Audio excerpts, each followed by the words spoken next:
நேயர்களுக்கு அஸ்ட்ரோ கேசையங்காரின் பணிவான நமஸ்காரங்கள். வார பலன் 30/9/2024 6/10/2024 வரலும் உண்டான வாரத்திற்கு என்னென்ன பலன் மேஷம் முதல் மீனம் வரை அப்படின்றத பார்ப்போம். முதல்ல இந்த வாரத்தினுடைய கோல்சாரம்னு எடுத்தோமேயானால் காலபுருஷ தத்துவத்தின் 2வது ராசியில் குரு பகவான், அதாவது ரிஷபத்தில் குரு, மிதுனத்தில் செவ்வாய், கன்னியில் புதன், சூரியன் மற்றும் கேது, துலாத்தில் சுக்கிரன், கும்பத்தில் வக்ரம் பெற்ற சனி, மீனத்தில் ராகு. இந்த வாரம் சந்திரன் அதிவேகமாக செல்லக்கூடிய கிரகமான சந்திரன் மக நட்சத்திரம் சிம்ம ராசியிலிருந்து விருச்சிக ராசி அனுஷ நட்சத்திரம் வரலும் போகிறார். அதாவது சிம்மம், கன்னி, துலாம், விருச்சிகம் 4 ராசி கடந்து போகிறார். இந்த வாரத்தில் வரக்கூடிய விசேஷ நாட்கள் அப்படின்னு பார்த்தோமேனால் இந்த வாரத்தின் முதல் நாளான 30ஆம் தேதி அன்னைக்கு பிரதோஷ விரதம் இருக்கிறது ரொம்ப விசேஷம். பிரதோஷ கால பூஜை பார்க்குறது, அதாவது சாயந்தரம் ஒரு 5:45 6:15 மணி வரலும் இருக்கக்கூடிய தீபாராதனை சிவன் கோவிலில் நந்தியின் பின்பக்கத்திலிருந்து நின்று நந்தியின் மூலியமாக பார்க்கறது ரொம்பவும் விசேஷம். இதன் மூலியமாக உங்களுக்கு வரக்கூடிய வந்த எல்லா கஷ்டங்களும் தீரக்கூடிய வாய்ப்புகள் உண்டு. அதாவது கடன் வாங்கிட்டு ரொம்ப கஷ்டப்படுறவாள்லாம் இந்த பிரதோஷ விரதத்தை இருக்கிறது கடைபிடிக்கிறது ரொம்ப விசேஷம். அதாவது பிரதோஷத்தை அன்னைக்கு கார்த்தாலிருந்து குளிச்சுட்டு சாமிக்கு பண்ணிவிட்டு அதுக்கப்புறம் சாயந்தரம் இந்த பிரதோஷ தீபாராதனையை பார்த்துட்டு சிவன் கோவிலில் பார்த்தீங்கன்னா 3 தரம் பிரதட்சணம் வருவா. அந்த பிரதட்சணத்தோடு சேர்ந்து போயிட்டு வர்றதன் மூலியமாக உங்களுக்கு எல்லா விதமான பிரச்சனைகளும், உடல் நலத்தில் பிரச்சனைகள் இருந்ததுன்னா அதுவும், அதை தவிர கடன் பிரச்சனைகள் இருந்ததுன்னா இது எல்லாமே போகக்கூடிய வாய்ப்புகள் மிகவும் அதிகம். அதனால் பிரதோஷ விரதம் இன்றைக்கி இருக்கிறது ரொம்பவும் நல்லது. மாகாளய அமாவாசை 2/10/2024 அன்னைக்கு மிகப்பெரிய விசேஷம். பித்ருக்களினுடைய தோஷங்கள் சாபங்கள் அப்படின்னு சொல்லக்கூடியதெல்லாம் நீங்கக்கூடிய விஷயம். பித்ருக்கள் தோஷங்களா சாபங்களான்ற ஒரு விஷயத்தை பற்றி பித்ருக்கள் தோஷங்களும் புரட்டாசி மாதமும் பித்ருக்கள் தோஷங்களும்னு ஒரு ஆர்டிக்கல் போட்டிருக்கேன், ஒரு 15-20 மினிட்ஸுக்கு. அதையும் பாருங்கள். இந்த வாரத்தில் பார்த்தலையானால் மகாலய அமாவாசை பித்ருக்களுக்கு செய்ய வேண்டிய கைங்கரியங்கள் செய்யணும்.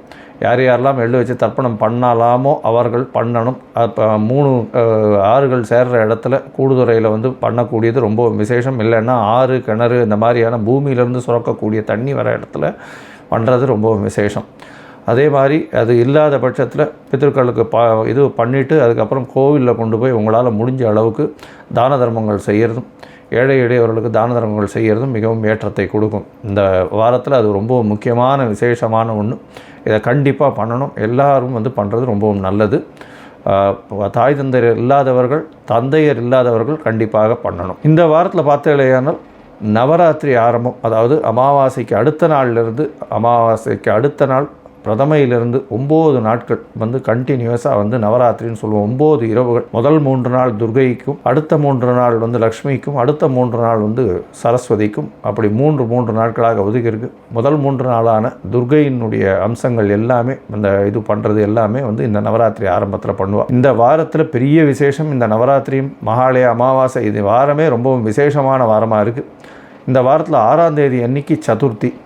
இந்த சதுர்த்தி வளர்பிறை சதுர்த்தி அப்படின்றதுனால சங்கட ஹர சதுர்த்தி. எந்த ஒரு கஷ்டம் வந்தாலும் அதை வெற்றி கொள்ளக்கூடிய சதுர்த்தி. பக்கத்தில் இருக்கிற விநாயகர் கோவிலுக்கு போய்ட்டு அங்கே உங்களால் முடிஞ்சது ஒரு தேங்காயை உடைச்சிட்டு தோப்புகரணம் போட்டு வாங்கும். அதன் மூலியமாக உங்களுக்கு வரக்கூடிய எல்லா விதமான பிரச்சனைகளும் கண்டிப்பாக போகும். சரி, இந்த வாரத்தில் வரக்கூடிய சந்திராஷ்டம ராசிகள் எந்தெந்த ராசிக்கு சந்திராஷ்டமம்னு பார்ப்போம். சந்திராஷ்டமம் இந்த வாரத்தில் மகரம், கும்பம், மேஷம், மீனம், மேஷம், இங்கே 4 ராசிகளுக்கும் இருக்குது. அதாவது மகரம், கும்பம், மீனம், மேஷம் இந்த 4 ராசிகளுக்கும் இருக்குது. சந்திராஷ்டமம்னா உங்களுடைய ராசிக்கு 8ஆம் இடத்துல சந்திர பகவான் மறையக்கூடிய காலகட்டத்தை சந்திராஷ்டமம்னு சொல்கிறோம்.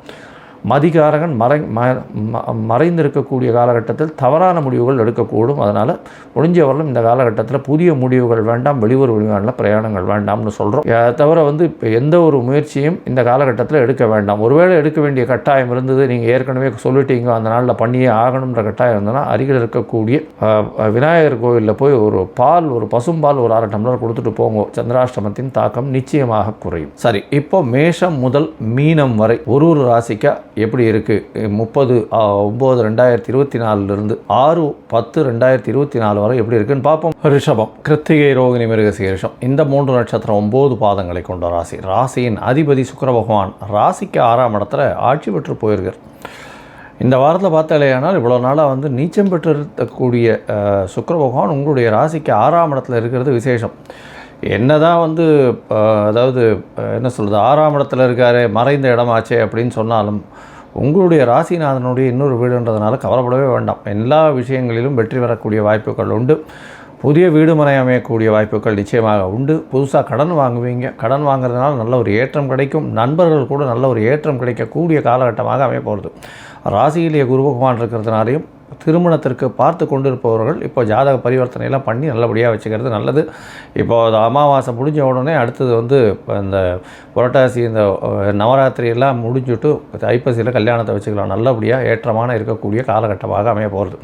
உங்களுடைய ராசியிலேயே குரு பகவான் இருக்கிறதுனால தீர்க்கமான சிந்தனை இருக்கக்கூடிய காலகட்டம். வெளிநாடு வெளியூர் போகக்கூடிய பாக்கியம் நிச்சயமாக கிடைக்கும். எதிர்பாலினத்தவர் மூலியமாக நல்ல ஒரு ஏற்றம் கிடைக்கக்கூடிய காலகட்டம். ராசிக்கு 12ஆம் அதிபதி 2ஆம் இடத்துலையும் 7ஆம் அதிபதி 2ஆம் இடத்துலையும் இருக்கிறதுனால பார்ட்னர்ஷிப் பிஸ்னஸில் வந்து உங்களுக்கு நல்ல ஒரு ஏற்றம் இருக்கக்கூடிய காலகட்டமாக இருக்கும். அதை தவிர பார்ட்னர்ஷிப் பிஸ்னஸ் மூலமாக வருமானங்கள் அதிகமாக இருக்கக்கூடிய காலகட்டம், லாபங்கள் அதிகமாக இருக்கக்கூடிய காலகட்டமாக அமையும். இந்த வாரத்தில் பார்த்தாலேயானால் உங்களுடைய ராசிக்கு 5ஆம் இடத்துல சூரியன், புதன், கேது 3 கிரகங்கள் இருக்கிறது ரொம்பவும் விசேஷம். சூரியனும் புதனும் 4ஆம் அதிபதியும் 5ஆம் அதிபதியும் சேர்ந்து இருக்கக்கூடிய காலகட்டம். ஒரு கேந்திர திரிகோணாதிபதி சேர்ந்து இருக்கக்கூடிய காலகட்டம். நல்ல ஒரு ஏற்றத்தை கொடுக்கக்கூடிய காலகட்டம். அதுவும் 5ஆம் இடத்துல புதன் ஆட்சி உச்ச மூல திரிகோணம் இருக்கிறதுனால உங்களுக்கு பதவி, புகழ், அந்தஸ்து, கௌரவம்லாம் வரும். குழந்தை பிராப்திக்கு வாய்ப்புகள் நிச்சயமாக உண்டு. இந்த ரிஷபராசிக்காரர்களுக்கு கண்டிப்பாக இப்போது இதில் வந்து மெடிக்கல் ட்ரீட்மெண்ட்டு கூட போக வேண்டாம், நேச்சுரலாகவே அவங்களுக்கு கன்சீவ் ஆகக்கூடிய வாய்ப்புகள் நிச்சயமாக உண்டு. உங்களுடைய ராசிக்கு 5ஆம் இடத்துல வந்து பார்த்தாலேயானால் 3 கிரகங்கள் இருக்கிறது மூலியமாகவும் 5ஆம் அதிபதி ஆட்சி பெற்று உச்சம் பெற்று மூல திரிகோணத்தில் இருக்கிறது ரொம்ப விசேஷம். இதன் மூலியமாக இந்த அதாவது படிக்கக்கூடிய மாணவர்களுக்கு பெரிய ஏற்றம் இருக்கும். அதை தவிர பார்த்தாலேயானால் இந்த ஸ்போர்ட்ஸில் இருக்கிறவாளுக்கு நல்ல ஒரு ஏற்றம் இருக்கக்கூடிய காலகட்டம். ஷேர் மார்க்கெட் ட்ரேடிங் பண்ணுறவாளுக்கு திடீர் பண லாபங்கள் வரக்கூடிய வாய்ப்புகள் நிச்சயமாக உண்டு. ராசிக்கு 9ஆம் இடத்துல வந்து சனி பகவான் வக்ரகதியில் இருக்கிறதன் மூலியமாக உங்களுடைய தந்தையின் உடல் நலத்தில் சற்று பின்னடைவு இருக்கக்கூடிய காலகட்டமாக அமைப்போகிறது.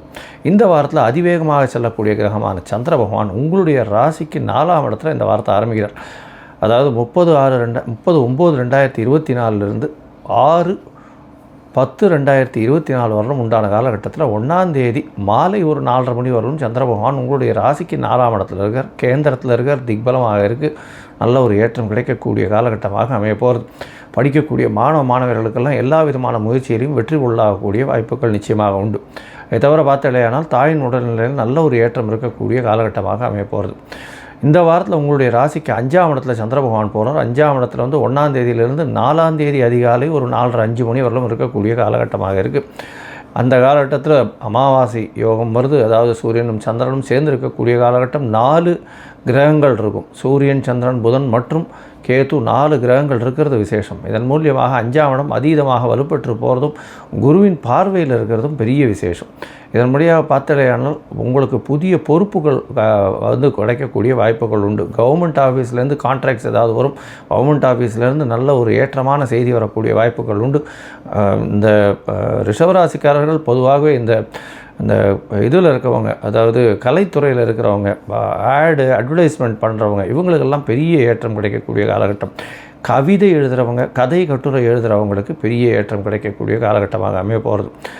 இந்த வாரத்தில் பார்த்தீங்கன்னா உங்களுடைய ராசிக்கு 6ஆம் இடத்துல சுக்கிரனோடு சேர்ந்து சந்திர பகவான் இருக்கார். சுக்கிரனோடு சேர்ந்து இருக்கக்கூடிய காலகட்டம்னு பார்த்தீங்கன்னா 4ஆம் தேதி கார்த்தாலிருந்து 6ஆம் தேதி மாலை ஒரு 4:30 மணி வரலும் இருக்கக்கூடிய காலகட்டமாக அமைகிறது. இந்த காலகட்டத்தில் 6ஆம் இடத்துல உங்களுடைய ராசியின் அதிபதியோடு சேர்ந்து இருக்கிறது பெரிய விசேஷம். இதில் என்னென்னா 3ஆம் அதிபதி 6ஆம் இடத்துல ஒரு மறைவு ஸ்தானாதிபதி இன்னொரு மறைவு ஸ்தானத்தில் இருக்கிறதும், உங்களுடைய ராசிநாதனே இன்னொரு மறைவு ஸ்தானத்தில் இருக்கிறதுனால உங்களுடைய முயற்சிகள் அபரிமிதமான வெற்றியை கொடுக்கும்.